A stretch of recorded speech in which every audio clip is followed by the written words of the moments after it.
Bienvenue à toutes et à tous pour cette nouvelle exploration. Aujourd'hui, on va se pencher sur un concept, assez intriguant. Ça vient d'un article en ligne de Serge Bassino et ça s'appelle le syndrome de l'éclairé. Oui. Et cet article, il parle d'une observation assez courante, je pense. C'est ça, toute cette vague de messages, on les appelle souvent des channelings qu'on voit déferler sur Internet. Exactement. Et la plupart, ils nous disent un peu la même chose. Soyez plus lumineux, plus bon, plus compatissant. Enfin, ce genre de choses. Un appel constant à s'améliorer, spirituellement, personnellement. Voilà. Mais l'article, il pose une question un peu décalée. Il demande, mais à qui il s'adresse vraiment ces messages? Hmm. Et surtout, il pointe un effet un peu bizarre, presque paradoxal. Alors, c'est ça qu'on va essayer de décortiquer un peu aujourd'hui. Oui, parce que la prémisse de l'auteur au départ, elle semble assez logique. Si un message te dit « deviens meilleur, sois plus lumineux », Logiquement, il parle à ceux qui en ont besoin. exactement. Ceux qui sont pas encore lumineux ou qui, disons, ont du mal à le rester. L'article le dit clairement. Ça s'adresse à ceux qui n'ont jamais été lumineux ou qui peinent à le demeurer. Et c'est là que ça coince, si on peut dire. Parce que l'observation de l'auteur, celle qui est à la base de ce syndrome de l'éclairé, c'est que sur le terrain, c'est pas tout à fait ça qui se passe. Ah bon? Qui sont les plus grands fans de cette channeling? Ceux qui vont à toutes les conférences sur l'amour universel, la lumière. Ah, je vois où vous voulez en venir. C'est le paradoxe. Exactement. Souvent, ce sont justement ceux qui sont déjà engagés là-dedans. Ceux qui font de vrais efforts, sincères, constants, pour être plus conscients, plus aimants. Plus lumineux, pour reprendre le terme. Voilà. Et ce sont eux qui se sentent le plus concernés par ces messages qui leur demandent de devenir ce qu'ils essayent déjà d'être. C'est presque ironique, vous ne trouvez pas? L'article utilise une image assez forte. Laquelle? C'est comme si quelqu'un en pleine forme passait son temps chez le médecin. Ou quelqu'un de très équilibré qui se demanderait tout le temps s'il va bien mentalement. Oui, c'est ça. Il y a un décalage, en fait, entre le public que le message devrait viser et celui qu'il reçoit vraiment. Mhm. L'auteur parle de ceux qui brillent déjà, sans le savoir ou sans oser y croire. Ces personnes, elles cherchent toujours à faire mieux, elles se remettent en question sans arrêt, peut-être même avec un sentiment de culpabilité, de ne pas être assez bien. Et du coup, elles absorbent ces messages qui, au fond, leur répètent de faire ce qu'elles font déjà. C'est ça. C'est le cœur même de ce syndrome de l'éclairé. Et ça pose tout de suite une question d'efficacité, j'imagine. Ah oui. Si ceux qui sont déjà, disons, sur la bonne voie, sont les seuls à écouter ces appels à l'amélioration, quel impact ça a sur l'ensemble? Est-ce que ça change grand-chose si, à côté, ceux qui auraient vraiment besoin de changer, eux, ils ignorent tout ça? C'est exactement la question que creuse l'article. Il parle du soi conscient, cette partie de nous qui travaille à s'améliorer, à améliorer nos relations. Oui. Chez les éclairés, ce soi conscient est très actif. Mais peut-être que son énergie, elle est dépensée à vouloir faire encore mieux, toujours mieux, en se basant sur des messages qui, au fond, ne leur apprennent plus rien de neuf. Pendant que les autres? Pendant que ceux qui créent les tensions, la négativité, non seulement ils n'écoutent pas, mais l'article suggère même que parfois, ça les amuse. Ça me rappelle une autre image très parlante dans l'article pour montrer ce manque d'efficacité. Oui, l'analogie avec la police? C'est ça. C'est comme si on demandait aux forces de l'ordre de surveiller uniquement les quartiers riches pour voir qui pourrait bien les voler chez les pauvres. D'accord. Ça montre bien l'absurdité. Ça souligne qu'il y a un effort, une énergie dépensée, une bonne volonté, mais que c'est peut-être mal ciblé si on veut vraiment régler le problème à la source. L'énergie est là, oui, mais le système global, lui, il bouge pas vraiment. C'est déstabilisant comme perspective. Mais l'article va plus loin. Il ne regarde pas seulement l'efficacité externe, il parle aussi de ce que ça provoque chez la personne, à l'intérieur. Une sorte de tiraillement. Exactement. D'un côté, la personne qui lit ces messages, elle ressent une élévation. C'est vrai, il y a une reconnaissance de la vérité, de l'amour dans le message. Ça résonne positivement. L'auteur utilise le terme Shakti du message, son énergie positive. Oui, une connexion qui fait du bien, qui valide une aspiration profonde. Mais vous parliez de tiraillement. C'est quoi l'autre côté de la médaille? Une sorte d'indignation qui monte doucement, un sentiment d'injustice. C'est une partie de soi que l'auteur appelle celle qui sait, qui se souvient, celle qui a l'expérience des relations passées. Une sorte de sagesse pratique issue du vécu.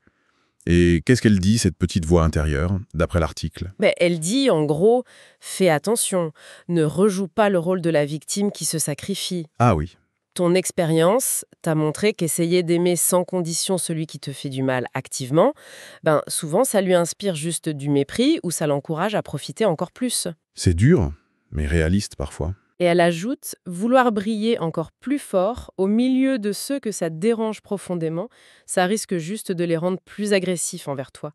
Cette voix, elle sent bien que c'est inutile, voire dangereux, d'appliquer aveuglement le faire du bien au mal. C'est une description très vivante de ce conflit intérieur. L'aspiration vers le haut, vers l'amour universel, et puis cette mémoire du corps, de l'esprit qui dit « Attention, ce chemin-là, il peut faire mal et ne rien changer ». L'article parle même d'une colère contenue. Oui, une colère face à cette injonction un peu implicite de toujours tendre l'autre joue, même quand ça veut dire se faire marcher dessus ou laisser des injustices continuer. Cette partie de soi, elle doute de l'efficacité et même de la justesse, de juste chercher à briller plus fort, de façon uniforme, sans regarder le contexte, sans voir les réactions parfois hostiles que ça provoque. Ça remet en cause la stratégie, en fait. Bon, alors, si on résume un peu, on a ce paradoxe, les messages touchent surtout ceux qui sont déjà dans la démarche. Oui, On a une question d'efficacité globale, l'énergie est dépensée, mais est-ce que ça change vraiment la source des problèmes? c'est ça. Et puis, ce conflit intérieur chez les éclairés, l'idéal face à l'expérience pragmatique. Face à tout ça, qu'est-ce que l'article propose comme piste? Parce que rester là-dedans, ça semble pas très épanouissant. Effectivement. L'article suggère que si ces méthodes habituelles, ces messages répétitifs pour les éclairer, elles tournent un peu en rond, il faut peut-être changer d'approche. Changer d'approche. Oui, pas forcément pour changer les autres, ceux qui n'écoutent pas, mais pour que les éclairés eux-mêmes, ils adoptent une posture différente, plus ajustée à ce qu'ils vivent vraiment et à leur propre bien-être aussi. D'accord, donc une nouvelle stratégie pour ceux qui sont déjà engagés sur ce chemin. Ça pourrait vouloir dire quoi concrètement? L'auteur anticipe, ou en tout cas il appelle de ses voeux, l'arrivée ou la reconnaissance d'autres types d'enseignements, d'autres channeling, si on veut garder le mot, des messages qui seraient vraiment faits pour ceux qui se reconnaissent dans ce syndrome. Et le contenu serait différent. Oui, le contenu ne serait plus juste soyez plus lumineux, aimez plus, mais il offrirait des perspectives, des outils différents. Des outils différents. L'article les décrit comme potentiellement moins populaires. Il utilise même les mots viril ou décalquant pour l'ego. Pourquoi? Qu'est-ce qui les rendrait si différents? Parce qu'ils iraient peut-être un peu à contre-courant de ce message dominant de douceur universelle, inconditionnelle. Ils remettraient en question l'idée d'appliquer systématiquement le faire du bien au mal. Ah oui, Il suggérerait que cette approche, dans certains cas, elle n'est pas juste inefficace, elle peut même entretenir le problème ou faire du tort à celui qui l'applique. est-ce qu'il y a un exemple dans l'article pour illustrer ça?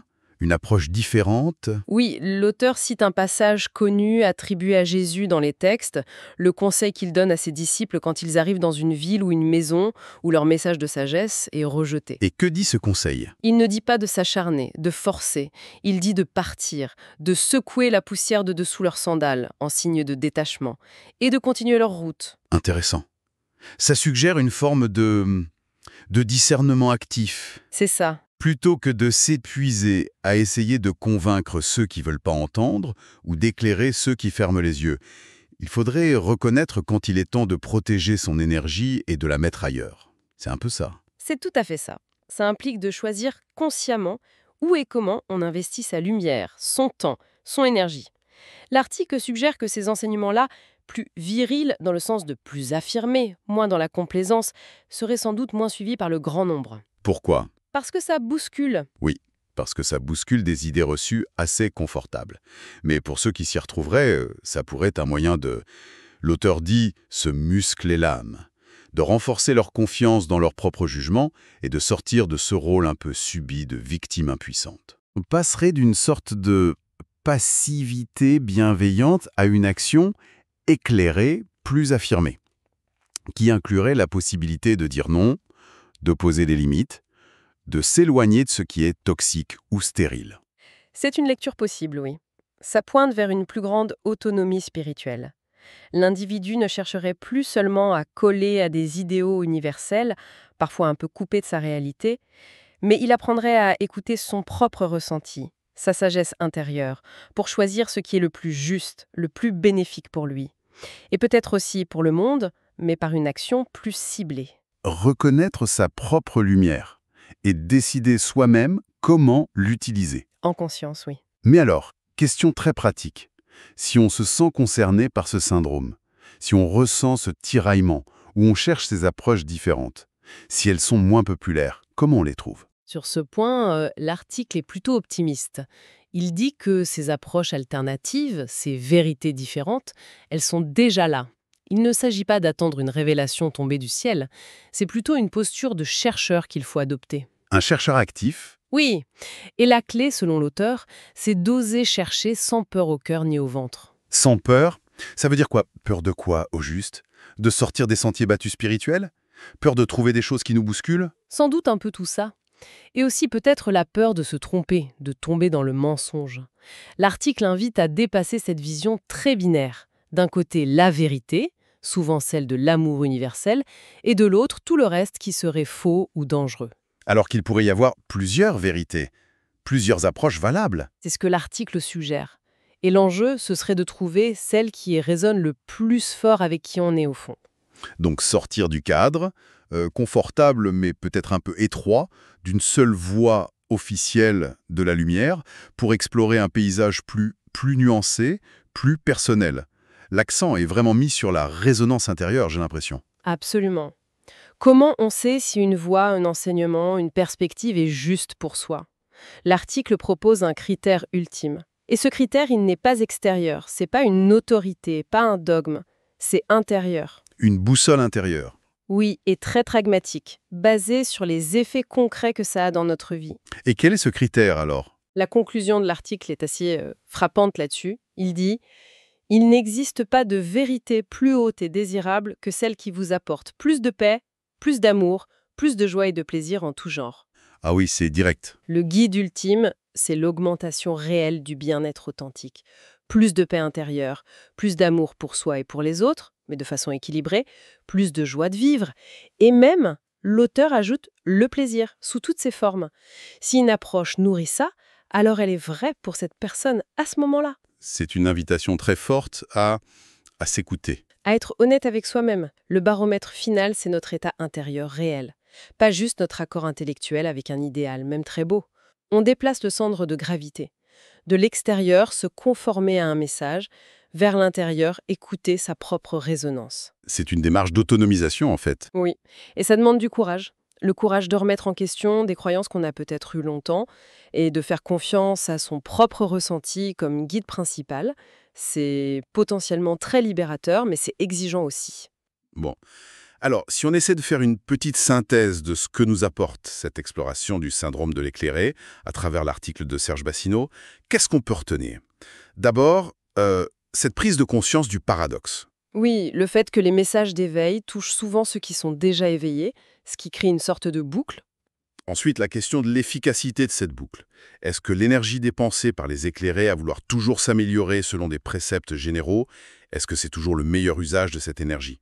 Pour eux et pour un changement plus global. C'est une vraie question. Et puis, il y a la reconnaissance de ce conflit intérieur. Oui, cet écart entre l'idéal et le réel vécu qui peut créer de la frustration, un sentiment d'impuissance. L'article nous invite à valider cette voix intérieure qui dit « Attention, mon expérience me dit autre chose ». Et tout ça, ça mène à la proposition centrale. Envisager d'autres approches, peut-être moins classiques, plus affirmées, qui ne visent pas juste à être bon dans l'absolu, mais à agir de façon juste et efficace dans les situations concrètes, en s'appuyant sur son propre discernement. Et pour finir, le critère pour naviguer là-dedans, la résonance personnelle. Faire confiance à ce qui nous apporte vraiment plus de paix, de joie, d'amour dans notre vie. C'est ça l'indicateur de notre vérité personnelle. C'est un changement de paradigme assez fort par rapport à l'obéissance à des dogmes extérieurs. Tout à fait. Et tout ça, ça nous laisse avec une réflexion assez profonde, je trouve. Si on se reconnaît un peu dans ce syndrome, la question n'est peut-être plus seulement comment être encore plus lumineux, Mais plutôt, mais plutôt où et comment ma lumière, mon énergie, mes efforts sont-ils le plus justement et le plus joyeusement employés? Quelle vérité me rend plus vivant, plus en paix, ici et maintenant? et ça ouvre sur une dernière pensée, une dernière question peut-être, qui prolonge cette idée de secouer la poussière de ses sandales, au-delà de nos relations directes. Qu'est-ce que ça pourrait vouloir dire dans notre rapport à l'information qu'on consomme, aux causes qu'on soutient, au système auquel on participe? Mhm. Discerner où notre énergie nourrit vraiment quelque chose de vivant, de conscient, et où elle s'épuise dans des combats perdus d'avance ou dans des systèmes qui sont eux-mêmes le problème. Voilà peut-être une piste à creuser chacun pour soi. C'est une question immense et essentielle, en effet. Comment on applique ce discernement à plus grande échelle? Ça demande une vigilance, une honnêteté de tous les instants. C'est une belle matière à méditer, oui.